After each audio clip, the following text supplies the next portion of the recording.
नमस्कार मित्रों, आज मैं आपको श्रावण मास महात्म्य का 10वां अध्याय सुनाऊंगी। यदि आपने इससे पहले के अध्याय नहीं सुने हैं तो आप मेरे चैनल पर जाकर उन्हें सुन सकते हैं।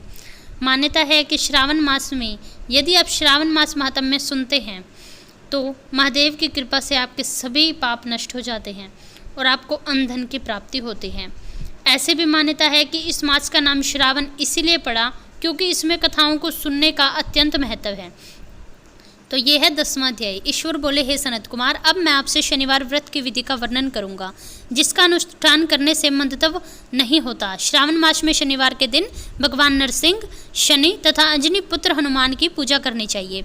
दीवार पर अथवा स्तंभ पर नरसिंह की सुंदर प्रतिमा बनाकर हल्दी युक्त चंदन से और नीले, लाल तथा पीले सुंदर पुष्पों से लक्ष्मी सहित जगतपति भगवान नरसिंह का भली भांति पूजन करके उन्हें खिचड़ी का नैवेद्य तथा कुंजर नामक शाक का भोग अर्पण करना चाहिए। उसी को स्वयं भी खाना चाहिए और ब्राह्मणों को भी खिलाना चाहिए। तिल का तेल तथा घृत स्नान भगवान नरसिंह को प्रिय है। शनिवार के दिन तिल सभी कार्यों के लिए प्रशस्त है। शनिवार के दिन तिल के तेल से ब्राह्मणों तथा सुवासिनी स्त्रियों को उपटंट लगाना चाहिए तथा कुटुंब सहित स्वयं भी संपूर्ण शरीर में तेल लगाकर स्नान करना चाहिए तथा उड़द का भोजन ग्रहण करना चाहिए। इससे भगवान नरसिंह प्रसन्न होते हैं। इस प्रकार श्रावण मास में चारों शनिवार को व्रत करना चाहिए। जो ऐसा करता है उसके घर में लक्ष्मी का स्थायी वास होता है और धन धान्य की समृद्धि होती है। पुत्रहीन व्यक्ति पुत्र वाला हो जाता है। इस लोक में सुख भोगकर अंत में वैकुंठ में वास करता है। नरसिंह की कृपा से मनुष्य चारों दिशाओं में व्याप्त रहने वाली उत्तम कीर्ति को प्राप्त करता है। हे सौम्य, मैंने आपसे नरसिंह का उत्तम व्रत कहा। अब हे सनत कुमार, अब शनि की प्रसन्नता के लिए जो व्रत करना चाहिए उसे सुनो।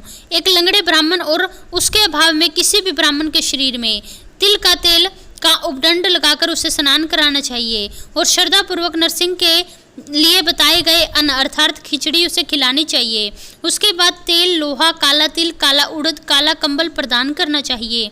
उसके बाद व्रती यह कहे कि मैंने यह सब शनि की प्रसन्नता के लिए किया है, कृपया शनिदेव मुझ पर प्रसन्न हो। उसके बाद तिल के तेल से शनि का अभिषेक करना चाहिए। उसके पूजन में तिल तथा उड़द के अक्षत, चावल प्रशस्त माने गए हैं। हे मुनि, अब मैं शनि का ध्यान बताऊंगा, आप ध्यान पूर्वक सुने। शनिश्चर कृष्ण वर्ण वाले हैं, मंद गति वाले हैं, कश्यप गोत्र वाले हैं, सौराष्ट्र देश में पैदा हुए हैं, सूर्य के पुत्र हैं, वर देने वाले हैं, दंड के समान आकार वाले मंडल में स्थित है, इंद्र नीलमणि तुल्य कांति वाले हैं, हाथों में धनुष बाण त्रिशूल धारण किए हुए हैं, गिद्ध पर आरूढ़ हैं, यम इनके अधिदेवता हैं, ब्रह्मा इनके प्रत्यधिदेवता हैं। ये कस्तूरी, अगरू का गंध तथा गूगल का धूप ग्रहण करते हैं। इन्हें खिचड़ी अत्यंत प्रिय है। इस प्रकार ध्यान की विधि कही गई है। इनके पूजन के लिए लोहमयी सुंदर प्रतिमा बनवानी चाहिए। हे द्विज श्रेष्ठ, इसके निर्मित की गई पूजा में कृष्ण अर्थात काली वस्तुओं का दान करना चाहिए। ब्राह्मण को काले रंग के 2 वस्त्र देने चाहिए और काले बछड़े सहित काली गऊ का दान करना चाहिए। विधि पूर्वक पूजा करके इस प्रकार प्रार्थना तथा स्तुति करनी चाहिए। आराधना से संतुष्ट होकर जिन्होंने नष्ट राज्य वाले राजा नील को उनका महान राज्य ही पुण्य दे दिया, वे शनिदेव मुझ पर प्रसन्न हो। नीलांजन के समान वर्ण वाले, मंद गति से चलने वाले, देवी छाया तथा सूर्य से उत्पन्न हुए शनिश्चर को मैं बार बार नमस्कार करती हूँ। मंडल के कोण में स्थित आपको नमस्कार है। पिंगल नाम वाले आप शनि को नमस्कार है। हे देवेश, मुझ दीन तथा शरणागत पर कृपा करें। इस प्रकार स्तुति के द्वारा प्रार्थना करके बारंबार प्रणाम करना चाहिए। 3 वर्ण ब्राह्मण, क्षत्रिय, वैश्य के लिए शनि के पूजन में शनो देवी इस वैदिक मंत्र का प्रयोग बताया गया है और शूद्रों के लिए पूजन में नाम मंत्र का बताया गया है। जो व्यक्ति तदचित होकर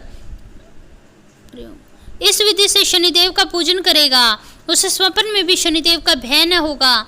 हे विप्र, जो मनुष्य श्रावण मास में प्रत्येक शनिवार के दिन भक्ति पूर्वक इस विधि से व्रत को करेंगे उन्हें शनेश्वर के द्वारा लेश मात्र भी कष्ट न होगा। जन्म राशि से पहले, दूसरे, चौथे, 5वें, 7वें, 8वें, 9वें तथा 12वें स्थान में शनि की स्थिति सदा ही कष्ट देती है। शनि की शांति के लिए क्षमाग्नि इस जप मंत्र का प्रयोग करना चाहिए उनकी प्रसन्नता के लिए इंद्र नील मणि का दान करना चाहिए। हे सनत कुमार, इसके बाद मैं हनुमान जी की प्रसन्नता की विधि बताता हूँ। हनुमान जी की प्रसन्नता के लिए श्रावण मास में शनिवार को रुद्र मंत्रों के द्वारा तेल से उनका अभिषेक करना चाहिए। तेल में मिश्रित सिंदूर का लेप उन्हें समर्पित करना चाहिए।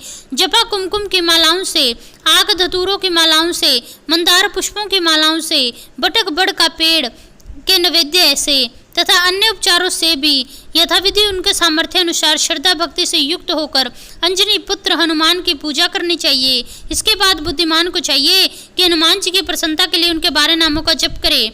हनुमान, अंजनी सुत, वायुपुत्र, महाबल, रामेष्ट, फाल्गुन सखा, पिंगाक्ष, अमित विक्रम, उदाधिकर्मन, सीता शोक विनाशनम, लक्ष्मण प्राणदाता तथा दशग्रीव दर्पा, ये भगवान के 12 नाम हैं। जो मनुष्य प्रातःकाल उठकर इन 12 नामों का ही पढ़ता है उनका भी कभी अमंगल नहीं होता और उसे सभी संपदा सुलभ ही प्राप्त होती है। इस प्रकार श्रावण मास में शनिवार के दिन वायुपुत्र हनुमान की आराधना करके मनुष्य वज्र तुल्य शरीर वाला, निरोग तथा बलवान हो जाता है।